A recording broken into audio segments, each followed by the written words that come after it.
Hey, I'm back again, and I'm here with the RUK, R-U-K tool. I don't know, I've seen it pronounced in about 100 different ways. Yeah, I'm not sure how you pronounce it. I don't know if it's R-U-K or Rook, but the guy Tyler Gilbertson and his family, this is actually made by a small family-owned company out in Colorado. I'll have to ask him how you pronounce it, but I'm gonna go with Rook, because I think that sounds cool, like the chess piece. But here, awesome. All right, popped it up in there so you can take a better look at it. It's kind of an all-in-one multi-tool, and the whole little gag at the beginning with this, you got screwdriver, pry bar. What else do I have? Oh, standard hardware store utility knife. That's something else. Bottle opener. So you got all these tools. There's a bunch of them. You got prying, cutting, opening, screwing. They're all in here. I don't think it does any of them as well as these tools do separately, but that's a really common theme on my channel that we hear a lot. If you try to pry something with this and this is gonna win, but you can't put this in your pocket. It's the same thing I say in every review. You're losing efficiency for size, right? So this is convenience. You can't walk down the street with this in your pocket. I mean, you could if you wanted to, but it's not convenient in any way. You might be able to carry this bottle opener is close form factor wise, but you're only getting one thing. You get a bottle opener. You might be able to use this as a pry bar and a really big flathead screwdriver. But the Rook does a lot. It does a lot of those things, and it's all in a tiny little package, It's all in one thing. An awesomely put together package too. I really like the engineering on this. Some serious thought went into how this is put together. Let me show you its features. All right, back at the bench, and am I recording? Yes, shaka pow. So Tyler and the folks over at GIL-TEK sent me two of these. One is made of brass and one is made of aluminum. Visually, they're exactly the same, right? Spec'd out. if you line them up, weight-wise, there's a big difference. I don't know, do you guys prefer grams or ounces? I don't know if anybody really cares. I'm gonna go ounces. The brass one weighs 2.05 ounces, and the aluminum one weighs 0.7 ounces, so like way lighter. I'm not real picky about the weight of the stuff I carry. I carry a lot of stuff, so it kind of just all adds up anyway. It doesn't really matter. I don't mind carrying around stuff that weighs more. I really like the weight of the brass one. Jesus, dude, calm down. My dog's fighting his bed, and I think he just lost. A for effort, buddy. A for effort, yeah. He's the walk of shame down the hallway. He's gonna go hang out by the front door and sulk. That's his alone time place. I way prefer the brass one. I love brass as a material, especially on daily use tools, because it will patina over time, and I like the way that stuff, when it ages, how it looks. I think that's really cool. But some people like lighter stuff, so this aluminum one would be great. And they both use the same type of blade. You just press down and push out, and it locks into place. They just use matte contractor type knives. There's a bunch of different variations on this. You can get like crescent blades, you can get serrated ones, different levels of quality. I saw an offer on Amazon when I was kind of researching this a little bit, and you can get 100 of these straight ones for like 10 bucks, which is insanely cheap. I mean, 100, you never have to sharpen this ever, which is kind of cool. That's one of the huge pros of this, is that when it starts to dull, you can just flip it around, and then when both sides are thrashed, then you just chuck it, which can get me to how to replace blades, which will get me to how to replace blades on this. That was not an easy thing to say. The whole detent system on this works with the backs of these blades have these little notches, and there's a detent notch built into the tool that falls into those cavities. So as you press down, you're depressing this little tongue on the back right here that's putting pressure against the blade. So that works as a spring. So as you press that down, you're getting around the detent notch, and then you can lock it. You can lock it in either place too.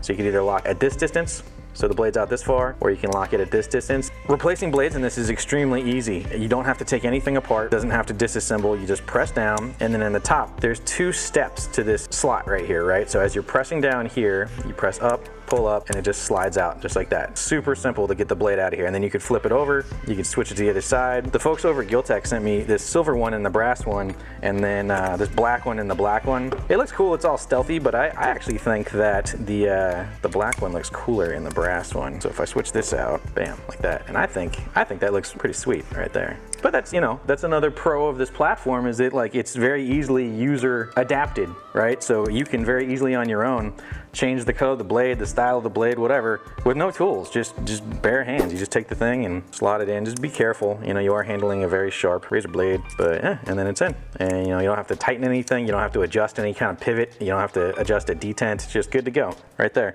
which I think is super cool. So yeah, on to the uses for this. So you got a pry bar on this side, right?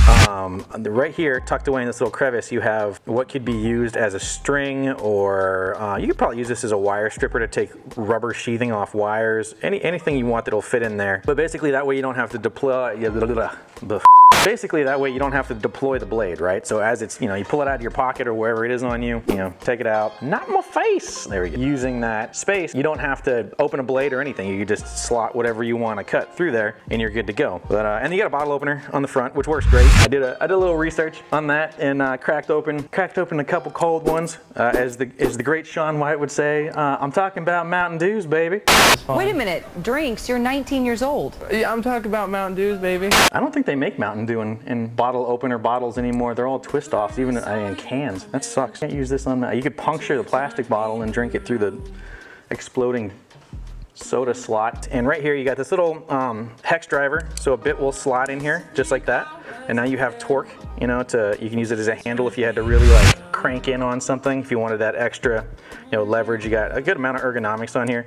I really like the way that Gil-Tek did the ergos on here. You got these little finger holes and they let you get a real good grip on there, and you got awesome, this jimping is great. I love the more traction and tread and things that you can grab onto on a tool, the happier I am, and I love jimping. I wish this whole thing had jimping all over it. What they have is good. I wish that there was more down here. I wish they jimped this edge. Also with the bit driver, if you look in here, it slots pretty deep, right? Most bit drivers go to like almost the notch in the bit or past right there. It's not gonna fall out, but it could be deeper. But I wish they would mill out a hole in here and put a magnet, like a little tiny pneumotium magnet in there. But then again, I don't know, maybe there's a reason they can't. A lot of times in life when you suggest stuff, like the guys that make it and you're like, yeah, we tried that, you know, there's a reason it's not on there. I've made tools in the past and I hate it when people suggest stuff and I'm like, yep, I put a copious amount of time into trying to figure out why that wouldn't work. But let's craft these bad boys in pieces and I'm gonna show you what's going on inside. So if you use, I'm gonna use a pistol, like a punch for a rifle or a pistol. It's just a disassembly punch, but you could use whatever you want as long as it'll fit through these spaces. And I'm gonna use another knife, another tool right here is a place for it to drop through. But what you do is you just take your punch,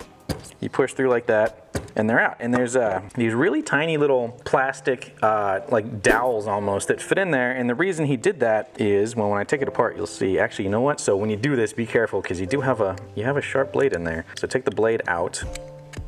There you go. So once you take the blade out and you can slot this top part off, I was totally surprised by that. That like jumped out and got me. I expected these to just sit on top of each other and maybe have like kind of a ledge that held them together.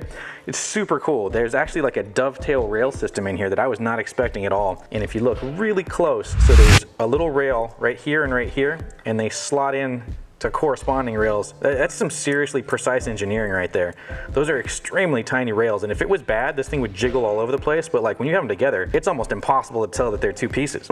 Like if you push down on a table, you can center out this seam right here. The tolerance on this is amazing. Like just the precision and the engineering in this is really, really good. And you can see how this works. So you got your knife, try not to cut my fingers off. So the blade would normally be in here. Yeah, it's probably better to show you on the other side. The blade would be normally sitting in here, and you can see, so there's that detent that I was talking about. So as you push up, it slides over and then falls in that channel, and then as you push up again, this would be the edge one, and then to get it out of the knife, you would, you know, go over the top. That you can see, this is the cutout that they put in for the bit driver to go in, so that's on the other side of this. So basically they hollowed out the handle a little bit to make it so that the bit driver could get through a little more. So you got these two sides. You can see all the machining. They do this all in-house, really precise. I don't know, I guess they're using some kind of like a CNC lathe or something, but whatever they're doing a good job because the tolerances on this thing are bad.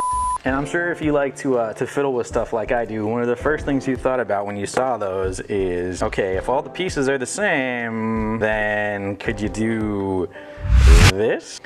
And there you go. You can switch the front off of each. So this now is half aluminum, half brass. I was curious. I mean, there's no reason why it wouldn't work, but I just was wondering what it would look like. I think it looks pretty snazzy. So I mean, if you had a couple of these, you could very easily start switching stuff around, or if you and your buddy bought one, you guys could trade pieces, or however, if they decide over at Gil-Tek to start offering, like build your own, you could start picking sides. Right now they have a pretty wide selection of these already. They have a copper one, a titanium one, a brass one, anodized aluminum black one. They have a super cool like patriotic one right now that has the American flag on it, which is pretty awesome looking. They make them in all sorts of stuff. I think I saw a guy, I think someone made a custom carbon fiber one a while ago. My ultimate one that I think would be super cool would be brass on the front and then steel in the back. And that was the one thing with the Pry Bar. I worry a little bit about the Pry Bar because in the black one it's made out of aluminum, and I don't really want to be putting too much torque on aluminum. And then the brass one, brass is not much better off for prying stuff. If they made a steel back version, so if this back part was steel and then the front was brass, that would be awesome. If they ever make a soup can version of this, that would be my request. Look at that. Double decker. It's extra ready. Like that. See if I chop my own fingers off. Ha! Bam. But yeah, they're extremely versatile, very easy to open, super easy. Great, the retention system is awesome. You can do this very easily one-handed. I saw that they're working on a prototype for a pocket clip because a lot of people have been asking for one, and that makes a lot of sense. I mean, it's kind of a pain in the butt to have stuff just bonking around in your pockets. I think one of the biggest things that people have a problem with, the price, right? So I think the aluminum one is like 35 bucks, and they go all the way up into, I think the brass one is, I don't know, I'll put a price on here somewhere. Yeah, I could see why some people would have a problem with like a matte / utility knife costing that much. I think it's aimed at a very specific target audience. It's aimed at guys and girls. It's aimed at people that like to collect EDC, like everyday carry stuff, and you want something that's a little bit more kind of almost heirloom quality that like you could give to a buddy or to your kid or whatever, or just keep for yourself and kind of have as something that you treasure a little bit more than, I don't know, it's over there somewhere, but just like your standard, Home Depot matte knife that only costs, $5 or $6 bucks. There's nothing wrong with those. They work great. I mean, it's literally the same gut, right? It's the same insides. It's the same blade on the inside. It's just the carrier on the outside that's different. And then you said the same argument I see sometimes too is there are a lot of like copycats and knockoffs, and you can jump on Amazon and find something super similar for a low price, and if that's your prerogative, if you want to pay some dude in China that just, ripped off this guy or another similar tool's ideas, I mean,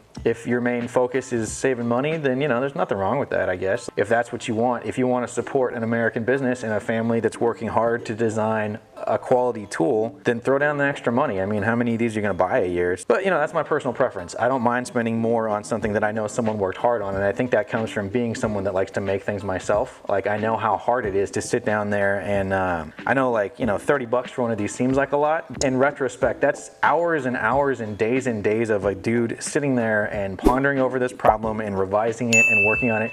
You're not just paying for the materials, you're paying for his time and his work. Like, that's part of the cost. Gil-Tek is doing something really cool, and to me that's worth my money. These are review copies that he sent over to me, but I'm thinking about possibly like raffling these off, and then I just want to buy one from him because I really like it. I like what he did. I'm just gonna make an order. Maybe I can talk him into making that steel backed one and see if he's down for that kind of project. I don't know, maybe their milling process can't handle steel for some reason, and I'm sure if I thought of that up in 10 minutes, he's probably had 500 people email him and be like, how come it's not steel? How come it's not stronger? Take these apart real fast and put them back the way they're supposed to be.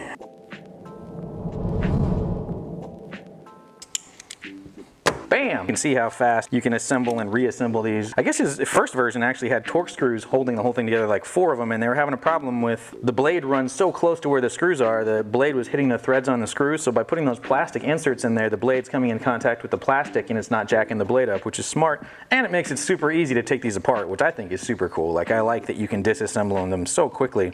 All right, so pros, cons, and final thoughts. So here's what I got. Pros, extremely well put together.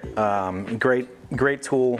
I'm blown away by the engineering. I thought they were going to be cool looking. I'd never handled one before. He sent me the review units, and it feels like something that's made by a larger company. Like, if I had no prior knowledge of this product and someone just threw one to me, I'd be like, okay, this was made by some large company that has access to some very precise metalworking equipment and engineering. I dig it. Well done, Gil-Tek. Like, super well done. I wasn't expecting it to be that well produced. I was expecting to see more errors, like, small shop type engineering. really well done, and I like that he's continuing to evolve what he's got. Like he's moving along with this and adding things and taking away stuff that doesn't work. That's always a great sign in any product. I think that's amazing. Both of them, the aluminum and brass, are great. I think they fit different markets. If you're looking for a more affordable option, the aluminum one is cheaper and lighter. And if you like lighter tools, then that might be what does it for you. If you want something a little more weighty, so I would fall in this category. I like a heavier tool and something that is a little bit lasts. I feel like the brass is a little bit more resilient. Design's great. There's a lot of pros on this thing. If someone's willing to get over the hitch of the price, I think the pros are worth the price, right? And it's something that you'll keep around and you'll carry. It's very versatile, extremely well built. The cons, I would say on cons, I've seen a lot of people complaining about the fear of sliding onto the blade. So when you have this in the first finger grip here, your finger is pretty close to the blade right there, right? I see the worries, right? Like people are worried that there's just not enough space between your finger and the blade. One, I would not recommend using this as a stabbing tool for any reason, right? Penetrating into whatever you're stabbing with it. The blade's not meant for that. It's a very extremely thin blade and it has a point on it. If you're going through like a plastic package, like a clamshell package for like a product or maybe cutting, like scoring something, that would be okay. I personally would probably hold it from the second space here and with my thumb up on the top on the jimping and use that to, you know, slice through whatever. Yeah, I mean, I can see the concern, but it's like any bladed object. Just, you know, use caution and common sense and you're not gonna have a problem. I carried this around for about, you know, a week and used it for just random stuff to see how well it worked. And I never once got close to cutting myself. I think the more dangerous part would be removing the blade and switching it out. But as long as you're, you know, in the moment of what you're doing and paying attention, you're gonna be fine. That's pretty close when you get your finger on that first space, but it's no different from like choking up on the choil on a knife. So like the PM2, it definitely has, there's jimping down here. This is raised up a little higher, but my finger's pretty close to that blade. So when you do that, if I'm holding the knife like this and doing a task, I'm much less focused. If I grip up on the choil, whatever I'm doing, I'm gonna pay a lot more attention to what I'm doing because it's millimeters between safety and disaster, right? If your finger slides over here, now you're in trouble. This has a much more pronounced choil right there. It's a similar idea. Keep your finger off the sharp part, right? Like just don't put your finger over there and you'll be fine, or, you know, move your finger a little further back. I would like to see jimping right there on the back. Jimping on this side, a magnet and steel on the back would be my big suggestions. As is, I think it's great. There would be improvements and it seems like they're constantly just improving this product. I mean, I think that's all I got. I really like it. I dig it. I was actually more impressed by it than I thought I would be. I was expecting to like it. It blew me away a lot, and just ease of use and extremely ingenuitive design. It's just an extremely smart design, well put together. I love the way that it slots together and there's no wiggle in there. There's no nothing. There's no slop. It's extremely well put together. It almost feels like a puzzle or like an engine part or something. I mean, they're both really well put together. I think that's about it. I can't think of anything else. Check out their website. They got a great website, and their Instagram, I'll put links up here for both the Instagram and the website. You can check them out. Yeah, really friendly guy. It seems like a good group of people working on an awesome product. Yeah. So hey, thank you for all of the comments and the positive reinforcement for the channel. I'm pretty new to this. I've only been doing it about 2 months, and I've been kind of blown away by how receptive people have been and just like the positive attitude and comments and just suggestions for stuff. If you have something that you'd like to see reviewed, or if you make stuff and you want it reviewed by someone, hit me up. Like I'm down for whatever. I like unique stuff, and I like bringing everybody watching at home something different that maybe you don't know about. Like there's a ton of stuff that I don't know about that, you know, you just run into and you're like, wow, that's an awesome idea. And